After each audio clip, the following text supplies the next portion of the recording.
জামাতে ইসলাম নয়, এটা জামাতে রাজাকার, এটা জামাতে খুন, জামাতে কসাই, এটা জামাতে একটা মুনাফিকি, এটা ধর্মের নামে অধর্মগ্রবাদ, এটা ইসলামের নয়, এটা একটা মৌদুদিবাদ নামে একটা ভ্রান্ত মতবাদ। এটা একত্রেও এখানে খুন দর্শনে জড়িত ছিল। পাকিস্তানি হানাদার খনি বাহিনীকে ওরাই প্রশ্রয় দিয়ে এভাবে খুন জলম করতে সাহায্য করেছে। আমরা দেখতেছি ওরা কোনো স্কুল কলেজ দখল করলে সেখানে আর কাউকে ঢুকতে দেওয়া হয় না। আমার নিজের অভিজ্ঞতা হলো যে আমার নিজের একটা মাদ্রাসা আছে, সারে মস্তানগরে আমার একটা আলিয়া মাদ্রাসা আছে, এবং সেখানে এই গত পরশু দিন আমার মাদ্রাসার গেটে লিখে দিয়েছে যে মানে তুমি কে আমি কে, রাজাকার রাজাকার। এটা আমার একটা সুন্নি মাদ্রাসা, ইমানি মাদ্রাসা। আমরা ওয়াহাবিবাদ মধ্যদিবাদের বিরুদ্ধে ইমানি কারণে সংগ্রাম করি, ইসলামকে বাঁচানোর জন্য ওয়াহাবিবাদ মধ্যদিবাদ এই সাম্প্রদায়িক দলের বিরুদ্ধে আমরা সংগ্রাম করি। আমার মাদ্রাসায় গেটে গিয়ে ওরা এইসব স্লোগান লিখছে যে মানে এটা একটা মানে জঘন্য রকমের অত্যাচার, এবং আমার মাদ্রাসার ভিতরে মানে গায়ের জোরে ঢুকে মিটিং করতেছে। আমরা বিগত সরকারের আমলে এই ধরনের স্বৈরাচার দেখি নাই। ছাত্রলীগ কখনো আমার মাদ্রাসার ভিতরে ঢুকে নাই, এখন আমাদের মাদ্রাসার ভিতরে গিয়ে বিএনপি মিটিং করতেছে, শিবির মিটিং করতেছে, আমরা বাধা দিতে পারছি না, ছাত্রদেরকে মারধর করতেছে এবং ক্লাসে গিয়ে ফর্ম বিতরণ করতেছে। এটা একটা বলৎকারের দল, এটা মানে গায়ের জোরে ক্ষমতার জোরে তাদের মতবাদ চাপিয়ে দেওয়ার দল। আমরা যে সমাবেশ দেখলাম, সারা দেশ থেকে সবাইকে জড়ো করে এনে ট্রেন বাস দখল করে সেনাবাহিনীর বাস পর্যন্ত ব্যবহার করে যে সমাবেশ, এগুলো আসলে কোনো বার্তা দিতে পারে নাই। পিআরের নামে যেটা বলছে সেটা আসলে রাষ্ট্র দখলের একটা ষড়যন্ত্র। এগুলো কোনো সুষ্ঠু স্বাভাবিক নির্বাচন নয়, এগুলো নির্বাচনের নামে একটা ধোঁকা। ইনসানিয়ত বিপ্লব জীবনের দল, মানবতার দল, ইনসানিয়তের রাজনীতি প্রচলিত গোষ্ঠীবাদী, জাতীয়তাবাদী রাজনীতি, গোষ্ঠীবাদী সাম্প্রদায়িক ধর্মের রাজনীতির সম্পূর্ণ বিপরীত।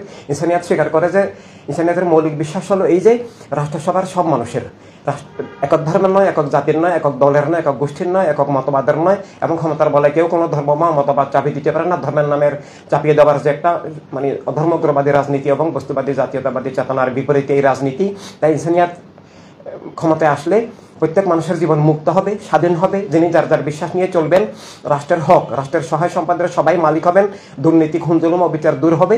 ইনসানিয়তের বিপ্লবের মূল কথা হচ্ছে জীবন সবকিছুর ঊর্ধ্বে, জীবন সকল বস্তুর ঊর্ধ্বে, জীবন কেবল স্রষ্টার নামে, স্রষ্টার আলোকে, স্রষ্টা এবং স্রষ্টা রাসূল সাল্লাল্লাহু আলাইহি ওয়াসাল্লাম সব মানুষকে, প্রত্যেক মানুষের জীবনের যে আত্মমালিকানা, যে আমার জীবনের আমি মালিক, আমার বিশ্বাস নিয়ে আমি চলবো, আমার জীবন রাষ্ট্রের ঊর্ধ্বে, রাষ্ট্র ক্ষমতার বলে আমাকে খুন করতে পারে না, জুলুম করতে পারে না, আমার মতবাদ, আমার ধর্ম নিষিদ্ধ করতে পারে না, আমার উপর কিছু চাপিয়ে দিতে পারে না, আমার অধিকার হক লুণ্ঠন করতে পারে না, আমার বাক স্বাধীনতা হরণ করতে পারে না, আমার বিশ্বাস আদর্শকে নিষিদ্ধ করতে পারে না।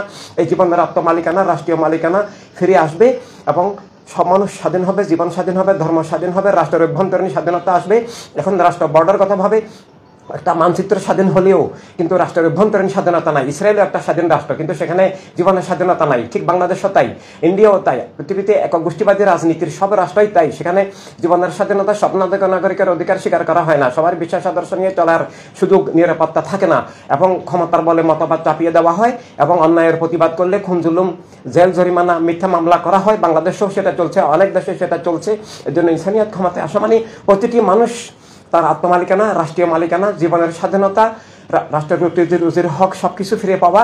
রাষ্ট্রীয় তখন দলীয়করণ হবে না। বর্তমানে দেখা যায় ক্ষমতাসীন গোষ্ঠী তাদের দলের লোকদেরকে অন্যায়ভাবে সব সুযোগ সুবিধা দেয়, ওদেরকে চাকরি বাকরি দেয়, এবং তাদের পথের দলের বিপরীত হলে চাকরিচ্যুত করে। বিগত সরকারের আমলেও আমরা তাই দেখেছি, বর্তমান সরকারের আমলেও কোটার বিরুদ্ধে কথা বলে আগের চেয়ে শতগুণ বেশি কোটা আরোপ করা হয়েছে, আরো গোষ্ঠীকরণ, আরো দলীয়করণ, আরো সাম্প্রদায়িকীকরণ করা হচ্ছে। একটা বিদ্বেষের রাজনীতি, খুনের রাজনীতি, জুলুমের রাজনীতি চলছে। এইসব পাশবিক রাজনীতি দূর হয়ে আল্লাহ রাসূল সাল্লাল্লাহু আলাইহি ওয়াসাল্লামের ভালোবাসায়, সব মানুষের ভালোবাসা, সব মানুষের কল্যাণ সাধন করা, সব মানুষের সেবার, নিরাপত্তার রাষ্ট্র তৈরি হবে তখন মানবতার রাষ্ট্র।